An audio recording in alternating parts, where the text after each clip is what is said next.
Halo teman-teman, Renar Budiarto, welcome back to my channel. Teman-teman, kali ini saya mau sharing filmnya lucu. Kalau dibilang mendidik tapi ya biasa aja, tapi lucu banget. Jadi harus kita ambil positifnya aja, tapi yang nggak baiknya jangan kita tiru. Judulnya We Are The Millers. Itu film tentang jadi bukan keluarga, 4 orang bukan keluarga tapi menjadi keluarga, jadinya menjadi berpura-pura menjadi keluarga, dan ya mungkin lama-lama menjadi keluarga kalau dibina terus ya. Jadi ceritanya ada seorang pengedar obat terlarang kecil-kecilan gitu, dikisahkan. Kemudian dia punya tabungan, ada uang nabung dari hasil penjualan. Kemudian lagi ini orang pertama laki, orang kedua adalah perempuan cakep. Itu siapa ya pemerannya? Aduh, saya jadi lupa. Pokoknya cakep banget. Sekarang sudah makin berumur, cuman perempuan cakep banget asli. Ya, dia itu penari, digambarkan penari striptease, jadi penari telanjang gitu di klub-klub. Oke. Lalu orang ketiga adalah mereka ini berempat ini adalah satu tempat tinggalnya itu di dalam satu apartemen yang sama, dan dia difilmkan itu orang yang bukan orang yang ini bukan orang yang sukses, tapi ya begitu kerjaannya begitu. Jadi yang ketiga itu yang anak lelaki, ya pemuda biasa aja. Jadi orang tuanya juga nggak ada apa gimana, nggak ngerti deh, apa broken home apa bagaimana nggak tahu. Jadi nggak bisa salahin dia ya, orang tuanya yang ini. Orang keempat perempuan, namanya Casey, itu juga sama mirip yang lelaki, jadi nggak ada orang tua juga, atau orang tuanya sesuatu. Nah, suatu waktu yang perempuan ini, anak perempuan ini dikerjain nih sama berandalan di Amerika, di suatu lorong. Kemudian si lelaki ini dia tahu nih temen ini orang satu apartemen, sehingga dibelain, dikejar di ini dah. Ternyata itu orang penjahat ini nusuk minta uang segala. Kemudian itu si yang lelaki ini yang udah bukan udah tua ya, orang dewasa, udah lebih gede dewasa, itu ngejar. Akibatnya itu karena banyak orang, berakhir dia jadi dipukulin sampai uang hasil penjualan narkobanya, karena dia ketahuan penjual narkoba, uang hasil penjualan narkoba sama sisa narkobanya itu diambil sama si penjahat itu. Sehingga harusnya kan dia nyetor uang ke bos narkoba, jadi gagal, dan dia disuruh untuk ambil narkoba di Meksiko gitu. Suruh ambil Meksiko, akan dikasih imbalan berapa ya, $500,000 kalau tidak ada keliru di filminnya. $500,000 gede loh, apalagi zaman dahulu kan di filmnya itu. Kemudian akan diberikan lagi ini utang-utangnya dianggap hapus. Ternyata itu saya kurang dengar apa salah dengar apa bagaimana, itu ternyata bukan ngambil tapi curi gitu, curi narkoba dari Pablo Cacun gitu. Ambilnya itu di Meksiko. Ternyata ini dia dapat hembusan info bahwa itu ada narkoba yang mau dikirim, tapi si yang berhutang ini, yang kecurian ini, yang dirampok ini disuruh ngambil duluan, kayak gitu. Jadi ini filmnya rada informasinya rada bingung. Udah pokoknya dia ke Meksiko. Nah, sebelum dia berangkat, dia punya ide. Dia di depan apartemen, tiba-tiba ada orang yang bertanya alamat, naiknya RV, recreational vehicle, kendaraan yang besar untuk camping kayak gitu. Akhirnya dia punya ide untuk dia ke sana, naik itu biar nggak mencurigakan, dan membawa keluarga, serta keluarga. Jarang-jarang kan pengedar obat terlarang bawa keluarga. Jadi kita ini dalam berbuat sesuatu itu harus punya ide kreatif. Tapi kalau sampai ketangkep, kita nggak tahu alasan dibaliknya ini, entah ekonomi atau perbaikan atau modal atau gimana, tapi itu kan salah sebenarnya. Jadi ini hanya film saja teman-teman, cuman kita belajar ambil makna makna yang positifnya dari cerita film ini. Yaitu positifnya ya jadi bangun keluarga kayak gitu-gitu. Oke, dia punya ide untuk pakai RV, kemudian dia mulai ajak itu sih yang penari telanjang, ya, itu diajak. Dia bilang, ini mau gak ikut ke ini, kamu akan saya bayar $10.000 kayak gitu. Nanti di pesawat dia minta naik karena apa ya, dia udah ninggalin kerjaannya, perempuan inilah ngoceh lah, $10.000 harus pergi jauh, kita ini taruhan narkoba lagi. Kemudian ya anak lelaki gitu polos nih, rada culun, mukanya rada aneh, alisnya aneh, tapi bukan nantang, tapi memang ya pembawaannya begitu, tapi jadi kocak orangnya. Orangnya kayak serius banget, tapi ini serba tolelot gitu. Dia nggak dibayar katanya, dia itu mau itu buat nemenin aja, dan mungkin karena ada si Casey yang perempuan yang dia selamatin itu, mungkin dia ada suka. Dia ikut nggak dibayar. Kemudian si perempuan ini, ya anak perempuan nih Casey yang diselamatin itu mau nggak, tapi kan dia seperti ada imbal balik kan, karena pernah diselamatin dari perampok itu. Jadi mau dijanji nih kalau nggak salah hanya $1.000 untuk ngambil barang haram di Meksiko gitu. Dan mereka nggak tahu, berempatnya nggak tahu itu ternyata mereka sebenarnya harus mencuri barang di sana, mencuri. Jadi bukan ngambil gitu aja, tapi harus tinggal sebut nama Pablo Cacun gitu.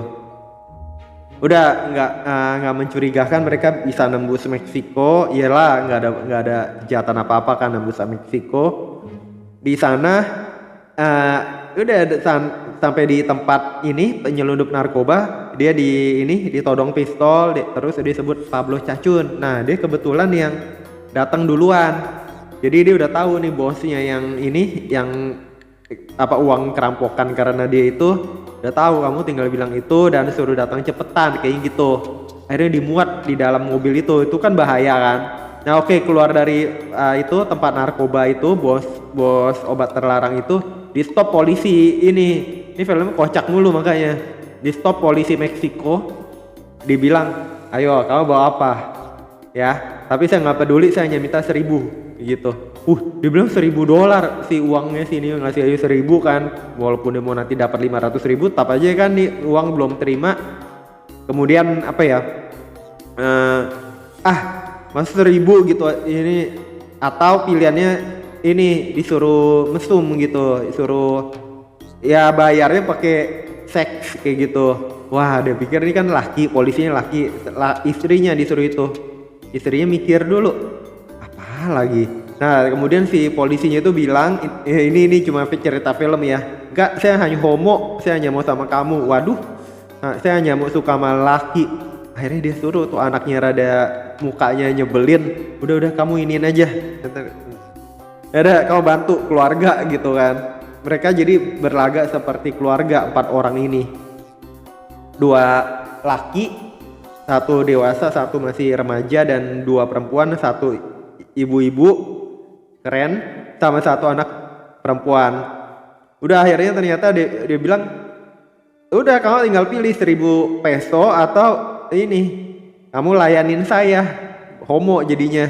Wah, 1.000 peso berapa, nggak sampai $80 apa, yaudah ini terima deh $100. Terima $100, yaudah suruh jalan. Jadi ini film ini komedi aja teman-teman. Udah jalan lagi di itu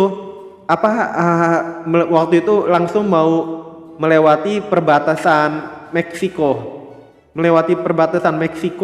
Itu kan diendus tuh. Nah sebelumnya itu diendus sama anjing gitu. Herder tawan sebenarnya ini ada bawa narkoba nih, bawa obat terlarang nih. Polisinya udah curiga nih, kalau anjing gonggong harus diperiksa. Cuman kan nggak mencurigakannya karena berkeluarga gitu kan. Kayaknya aneh deh kalau bawa keluarga tapi bawa narkoba jumlah besar lagi di seluruh mobil. Ya tiba-tiba nggak tahu ada keberuntungan apa, ada penyelundup yang ada di bawah truknya itu. Jadi dia pikir suatu anjing herder ngegonggong itu gonggongin si penyelundup itu. Ya udah akhirnya kan kabur tuh, denger suara anjing kan. Ya udah polisinya pikir kan dia ngomongin tuh anjing, udah jalan, maaf atas ketidaknyamanan ini. Ya udah tuh pelajaran lagi. Jadi memang ya kita kalau meriksa sesuatu tetap periksa menyeluruh, kecuali benar-benar ada kedaruratan bom atau ada hal lebih besar lagi. Seperti ini kejadiannya kan. Cuman ya begitu, lolos. Ya udah akhirnya lolos mereka. Nah, waktu di pemeriksaan itu ternyata ada polisi naik RV lain yang mana jadi udah sempet sapa, dan mereka ini kemalaman jadi harus menginap dulu sebentar gitu di apa, dia bikin tenda, bikin tidur dulu karena jauh jaraknya. Yang waktu di pos pemeriksaan itu si anaknya polisi, jadi yang nanya itu ternyata nanti polisi DIE, polisi apa ya, ganja, polisi narkoba, anti narkoba. Kemudian sama si lelaki yang ikut di mobilnya si ini yang bawa barang narkoba itu ternyata kenalan, apa suka kayaknya gitu kan. Udah akhirnya waktu lagi istirahat, tempat istirahat gitu, mereka ngobrol. Kemudian si ini anak polisi ini pengen dikis gitu, pengen dicium gitu. Tapi si ini belum pernah belum pernah dekat sama perempuan, jadi malu, nggak enak. Yaudah cuma dipeluk doang. Kemudian apa ya? Ya udah kan gimana, terus ibu sama itunya ngajarin, kamu harus kalau emang suka sama perempuan, mereka kan berpengalaman nih dua itu, yang satu nggak ada orang tua, yang satu lagi ibunya penari telanjang gitu ceritanya. Kamu kalau sama perempuan, dia minta cium ya kamu cium, diajarin tuh, padahal kan dia ngakunya keluarga kan, tiba-tiba ibunya ngajarin, si yang berperan sebagai saudara kandung perempuannya ngajarin cium-ciuman dah tuh. Tiba-tiba yang perempuan anak polisi yang dia suka muncul dan kaget ngelihat kok ibu cium dia, saudara kandung cium dia juga, langsung pergi jijik gitu kan. Udah akhirnya nggak tahu kenapa besokannya udah nggak ketemu lagi, dan mereka pergi sampai mobilnya itu mogok karena mungkin bawa bebannya berat banget. Dan ketemu lagi tuh polisi lagi, terus anaknya kan nggak mau ketemu nih, anaknya polisi yang perempuan. Terus ibunya nanya kenapa kayak gitu, kamu harus sopan kayak gitu. Itu saya ngeliat dengan kepala mata saya sendiri, itu ibu sama anak ciuman, saudara kandung sama ini ciuman. Hah, what, dia bilang gitu. Akhirnya karena ini dasar anaknya inilah apa ya, polos apa gimana, dia bilang enggak, itu bukan ibu saya, dia bukan keluarga saya, cuman ini yang pertama ini kayaknya ditepis cepet, nggak boleh, jangan ngomong gitu. Masih belum, nanti itu waktu di karnaval, waktu nanti ketemu di berikutnya waktu lagi di bengkel tuh baru ngomong lagi. Jadi waktu saat itu hanya mobil dibantu derek di bengkel itu mereka nginep lagi, baru ke besok paginya itu baru anaknya itu ngaku bahwa itu dia ngelihat itu ciuman-ciuman gitu kan. Terus dia baru dia tiba-tiba keceplosan, saking polosnya itu dia jadi keceplosan, enggak, dia bukan ibu saya, ini bukan ayah saya, ini bukan saudara saya. Dia nggak tahu bahwa itu perempuan nggak peduli, yang penting kan dia nggak peduli sebenarnya dia mau ibunya apa siapa, paling sorry aja, atau dia hanya ngelihat secara visual cuman. Dan orang kalau udah nggak suka ya udah kan, harusnya lewatin aja. Cuman nih saking polosnya jadi keceplosan, dia ini kita hanya bawa narkoba, dia nggak sadar bahwa itu polisinya itu padahal udah diingetin dia itu polisi tuh.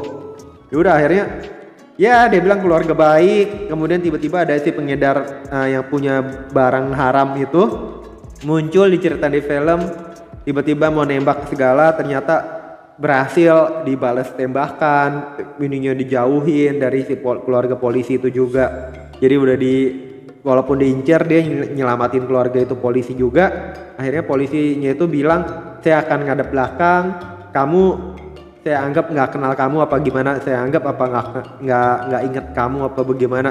Yaudah akhirnya mereka perjalanan, ternyata itu polisi tetap nguntit dan mereka mau diperlakukan sebagai informan gitu ceritanya. Udah sampailah dan itu keceplosan juga dalam 4 jam nih, karena ada insiden tadi ngaku yang sehingga itu jadi rame, dia suka tuh cewek jadi rame. Udah, kalian tinggal, saya hanya punya waktu 4 jam, udah punya perjanjian itu, saya dapat $500.000 kayak gitu.